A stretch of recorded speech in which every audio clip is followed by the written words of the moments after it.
सुंदरता के प्रति जुनूनी जेम्मा को अपने पिछले जीवन में सुंदर पुरुषों की कोई कमी नहीं थी, लेकिन उनमें से कोई भी सटीक रूप से कहें तो सभी सुंदरियां मिलकर भी उसकी आंखों के सामने मौजूद एक के साथ तुलना नहीं कर सकती थी। इस व्यक्ति का चेहरा बहुत साफ था, उसकी भौहें और आंखें जेड नक्काशी की तरह अति सुंदर थी और पुतलियां बहुत ठंडी थी, एक ठंडे तालाब की तरह गहरी और अथाह। उसका चेहरा पीला पड़ गया था, लेकिन शर्म और गुस्से के कारण उसमें थोड़ी सी लाली आ गई थी, जिससे वह थोड़ा आकर्षक लग रहा था। इसके अलावा उसकी उम्र को देखते हुए जेम्मा को लगा कि युवा पुरुष शब्द से अधिक उपयुक्त है। बहुत हो गया घूरते घूरते शेन ने दांत पीसते हुए पूछा, पर्याप्त नहीं। जेम्मा ने उसके शरीर पर नजर डाली, उसकी फीनिक्स आंखें थोड़ी संकुचित हो गईं। मुझे तुम्हें कुचलने का डर है। इतना कहकर जेम्मा अहंकार पूर्वक उठ खड़ी हुई। हालांकि वह उठ गई थी, फिर भी उसकी आंखें अभी भी उस पर टिकी हुई थी, गहरे अर्थों के साथ घूम रही थी। जेम्मा, तुम। शेन उसकी नजरों से बहुत क्रोधित और शर्मिंदा था। मदद चाहिए? जेम्मा ने मुस्कुराते हुए अपना हाथ बढ़ाया। कोई जरूरत नहीं है। शेन ने ठंडे चेहरे के साथ अपना शरीर एक और घुमाया और अपने पास रखी आराम कुर्सी को पकड़कर खड़ा हो गया।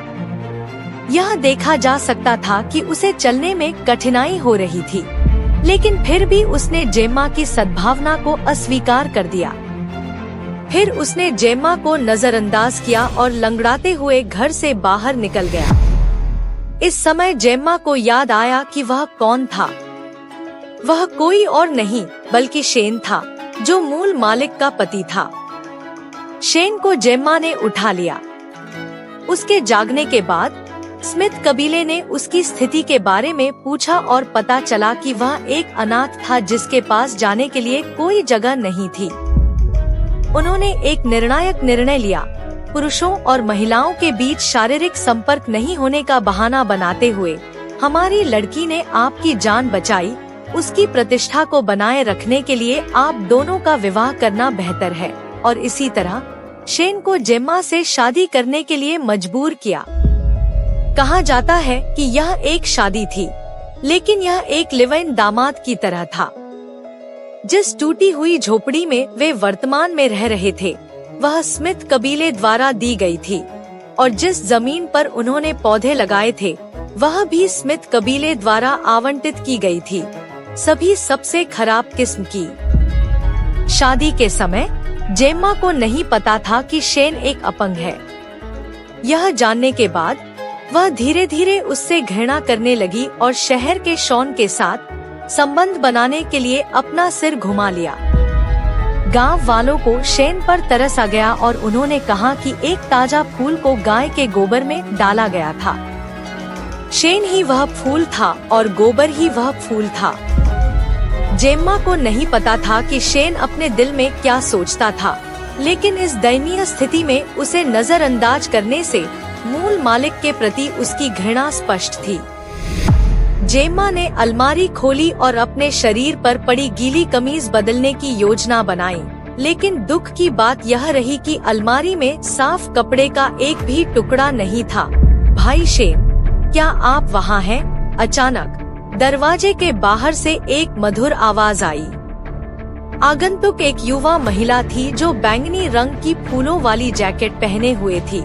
युवती ने चमकदार बालों का जूड़ा बनाया हुआ था, मेकअप किया हुआ था और उसके हाथ में एक टोकरी थी। टोकरी को फूलों के कपड़े से ढका गया था, जिससे यह स्पष्ट नहीं हो पाया कि अंदर क्या था। जेम्मा ने जल्दी से मूल मालिक की स्मृति से इस चरित्र को बाहर निकाला। निकोल, क्लियरवाटर क्रीक की युवा विधवा। निकोल उनकी पड़ोसी थी और उनके घर आना पसंद करती थी, खासकर तब जब असली मालिक आसपास नहीं होता था। कभी कभी वह असली मालिक को उसे पकड़ने देती थी। असली मालिक मूर्ख था और निकोल के हाथों उसे बहुत नुकसान उठाना पड़ा। इस बार शॉन के गांव में आने की खबर भी निकोल ने मूल मालिक को बताई। ओह, क्या यह भाभी निकोल नहीं है? आप दिन दहाड़े मेरे घर पर क्या कर रही हैं? निकोल जेम्मा की अचानक उपस्थिति से चौंक गई और फिर निराश होकर बोली, यह आप क्यों हैं? जेम्मा मुस्कुराई और हल्के से दरवाजे के पैनल पर थपथपाई, यह मेरा घर है। क्या मुझे देखकर तुम्हें अजीब लग रहा है? आप किस बात से निराश हैं? निकोल का गला भर आया। वह स्पष्ट रूप से निराश थी कि उसने शेन को नहीं देखा। निकोल ने एक बार फिर जेम्मा की ओर देखा। वह अब भी वही इंसान थी, लेकिन वह थोड़ी अपरिचित सी लग रही थी। वह पहले जैसी नीरस नहीं थी और उसकी आंखों में एक चमक थी। हालांकि वह पूरी तरह भीग चुकी थी, लेकिन उसने लोगों को यह महसूस नहीं कराया कि वह किसी दयनीय स्थिति में है। इसके बजाय उसके चारों ओर एक अदृश्य प्रभावशाली आभा थी। यह मेरी आंखें ही हैं जो मुझे धोखा दे रही हैं। मूर्ख कैसे बदल सकता है? निकोल ने अपनी ठोड़ी उठाई और कहा, मैं शेन से मिलने आई हूँ। जेम्मा ने हल्के से मुस्कुराकर कहा, आप उसे बहुत आत्मीयता से शेन कह रहे हैं। क्या आप मेरे पति से अच्छी तरह परिचित हैं? एक तरफ हटो। निकोल को उससे कोई परेशानी नहीं थी, और अगर मैं ऐसा न करूं तो क्या होगा? जेम्मा ने उसका रास्ता रोक लिया। निकोल ने जेम्मा को बिल्कुल भी गंभीरता से नहीं लिया। उसने जेम्मा को दूर धकेलने के लिए अपना हाथ उठाया। जेम्मा ने हल्के से अपना पैर हिलाया और फंस गई। निकोल टोकरी समेत मिट्टी में मुंह के बल गिरी। जेम्मा, तुमने मुझे ठोकर मार दी। इस तरह का दृश्य पहले भी कई बार घटित हो चुका था, लेकिन इस बार जो व्यक्ति ठोकर खा रहा था वह निकोल थी।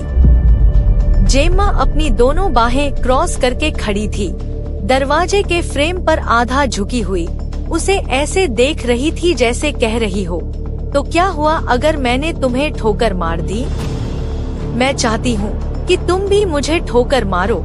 निकोल को गंभीरता से संदेह था कि उसकी आंखें उसके साथ छल कर रही थी। दरअसल निकोल और मूल मालिक के बीच लंबे समय से अनबन चल रही थी। गांव में जिन दो महिलाओं के बारे में सबसे ज्यादा गपशप होती थी, वे मूर्ख जेम्मा और विधवा निकोल थी। लेकिन निकोल सुंदर और मेहनती थी, इसलिए उसे लगा कि वह अभी भी जेम्मा से ज्यादा सम्मानीय है। जब शेन पहली बार गांव के प्रवेश द्वार पर बेहोश हुआ था, तो निकोल और मूल मालिक ने उसे एक साथ खोजा था। अंतर यह था कि निकोल मुसीबत में पड़ने से डरती थी, इसलिए वह लोगों को बुलाने के लिए गांव गई, जबकि मूल मालिक उसे सीधे अपने घर ले गया। जब बाद में यह पुष्टि हुई कि शेन एक ईमानदार विद्वान था, तो निकोल को अपने किए पर पछतावा हुआ। निकोल ने डांटना शुरू करने के लिए अपना मुंह खोला, लेकिन शेन ठंडे चेहरे के साथ बाहर चला गया। उसे देखते ही निकोल का चेहरा तुरंत बदल गया और वह कमजोर होकर रोने लगी। शेन, उसने मुझे धमकाया, उसने मुझे अपने पैर से ठोकर मारी। जेम्मा ने शेन की तरफ देखा और मासूमियत से अपने हाथ फैला दिए। उसने पहले मुझे धक्का दिया। निकोल तुरंत उत्तेजित हो गई। शेन, तुमने उसे सुना? उसने यह स्वीकार किया है। भाभी निकोल, आप यहाँ क्यों आई हैं? शेन ने उसे बीच में टोका। निकोल एक क्षण के लिए स्तब्ध रह गई। उसने शेन की ओर देखा, फिर जेम्मा की ओर, और टोकरी को जमीन से उठा लिया। अच्छा, तुमने पिछली बार मुझे पत्र पढ़ने में मदद की थी, और मैंने कभी तुम्हारा ठीक से धन्यवाद नहीं किया। तुम्हारे परिवार के पास खाने के लिए कुछ नहीं है न? मैं खेतों में गई थी और तुम्हारे लिए कुछ रतालू खोद कर लाई थी। शेन ने कहा, कोई जरूरत नहीं है भाभी निकोल, हमारे घर पर अभी भी मक्के का आटा है, आप इसे अपने लिए वापस ले जा सकती हैं। निकोल ने अपने होंठ काटे, लेकिन जेम्मा ने भौहें उठाई। उसने पहले ही तुमसे कहा था कि उन्हें वापस ले जाओ, क्या तुमने सुना नहीं? उसकी आवाज तेज नहीं थी, लेकिन उसकी आधी मुस्कुराती आंखों में एक ऐसी ठंडक छिपी थी जिससे लोगों के दिल कांप उठते थे। निकोल को अपनी रीढ़ की हड्डी में ठंडक महसूस हुई। वह और अधिक देर तक रुकने की हिम्मत नहीं जुटा पाई और अपनी टोकरी लेकर उदास होकर चली गई। जेम्मा ने अपने सस्ते पति की ओर मुस्कुराते हुए देखा। मुझे उम्मीद नहीं थी कि तुम महिलाओं के बीच इतने लोकप्रिय हो जाओगे। शेन ने जेम्मा को एक हल्की सी नजर से देखा और अपनी बैसाखी के सहारे लंगड़ाता हुआ झोपड़ी में वापस चला गया। घाव फिर से दुखने लगा। जेम्मा ने भी अपना सिर पकड़ लिया और अपने कमरे में लौट गई। जेम्मा बेंच पर बैठी धीरे से अपने घाव को छू रही थी। यह काफी बड़ा घाव था और हालांकि यह बहुत गहरा नहीं था, लेकिन समय पर कीटाणुशोधन के बिना संक्रमण की उच्च संभावना थी। लेकिन यह प्राचीन समय था, वह कीटाणुनाशक कहां से ला सकती थी? काश मेरे पास प्राथमिक चिकित्सा किट होती, उसने सोचा। जैसे ही यह विचार उसके मन में कौंधा, जेम्मा को सिर में तेज दर्द महसूस हुआ, जिससे वह तीव्र दर्द से बेहोश हो गई। जब उसे होश आया तो वह यह देखकर चौंक गई कि उसके सामने मेज पर एक बक्सा पड़ा था, जो पहले वहाँ नहीं था।